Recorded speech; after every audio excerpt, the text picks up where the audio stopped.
There are so many games that have come out in the past 5 years, and a lot of them have been forgotten. Many of them either died in player count, or it just wasn't that good of a game. As you saw in the title of this video, Battlefield 1 is one of those games for us that we go back and play every once in a while.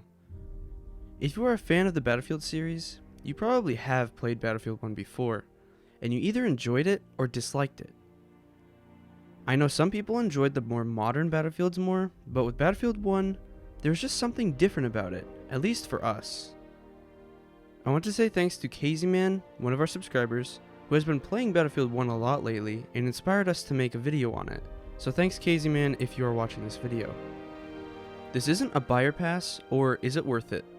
I'm just going to tell you all the good things about the game, so don't expect many cons about the game, because it is one of our favorites. This is Chug from Cubold Gaming, and today we will be revisiting Battlefield 1.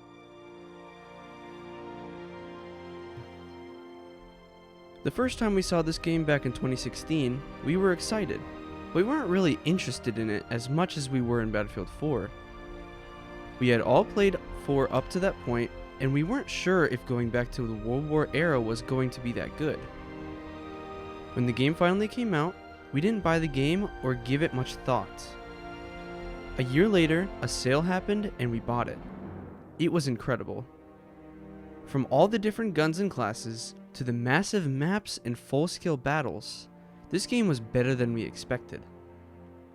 After many hours of play, there are so many things that the game does right that even Battlefield 5 didn't have. Obviously, there are the 64-player battles that the series is known for, but it felt much different this time because there was a ton of variety in everything. There were a lot of vehicles to choose from and objectives to take depending on the game mode you were playing. There was also a massive level system for your account and also for individual classes. The 4 classes in the game are Assault, Support, Medic, and Scout classes, and there is even a Pilot and a Tanker class that you can choose as well. For me, I enjoyed playing the Medic class the best because giving teammates health and reviving them when they were down helps your team out a lot. The Scout class was also fun because you get all the snipers to choose from. Sniping in this game is probably some of the most satisfying sniping you could find in any game, and I think this is the first Battlefield that implemented sounds when you finally eliminate someone. The maps were extremely thought out. Well, there were a few that we absolutely despised, but there are a total of 26 maps currently in-game, and it is obvious that at least one wouldn't be that good. Even though there are some bad ones, a large majority of them are extremely well done.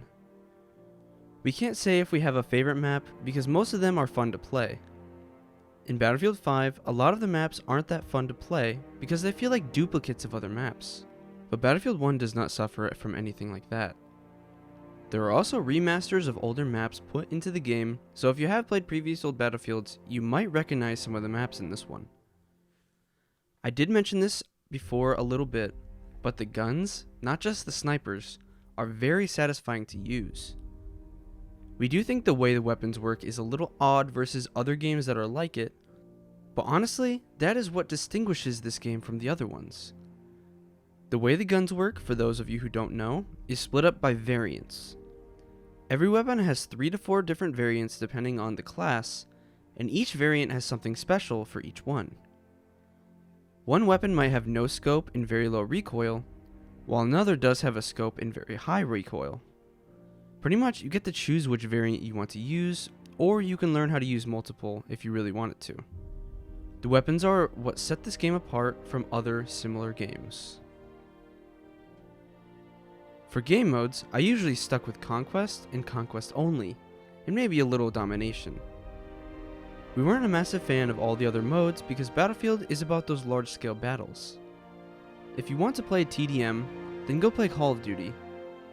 It also highly encourages team play as well, and if you can get a squad with varied classes and stick together, it can mean winning or losing the game. You can go off on your own if you are playing without friends, but it is the most fun if you have friends to play with. Oh, the mission stories are extremely good in this game as well. Our favorite one is the Saudi Arabian mission story, where it is free roam and you need to take out the camps at night. If you haven't played the mission stories, then play them because they are worth playing through. I wasn't going to make this video long, but if you haven't played Battlefield 1 before, go buy it. You can find it cheap pretty much anywhere. There are also a ton of sales happening with the game, so get the Revolution version, which comes with everything the game has to offer. If you own it, go back and play it for a bit. You won't regret it. Thank you again, KZman, for inspiring us to make this video. I hope you enjoyed this video, and make sure to like and subscribe. We also have a Discord server where we play games and talk with our subscribers. We always welcome new people to our server. Check out our gaming podcast as well, because we are starting to branch off into video podcasts soon, so stay tuned for that. All links are in the description, and thanks for watching.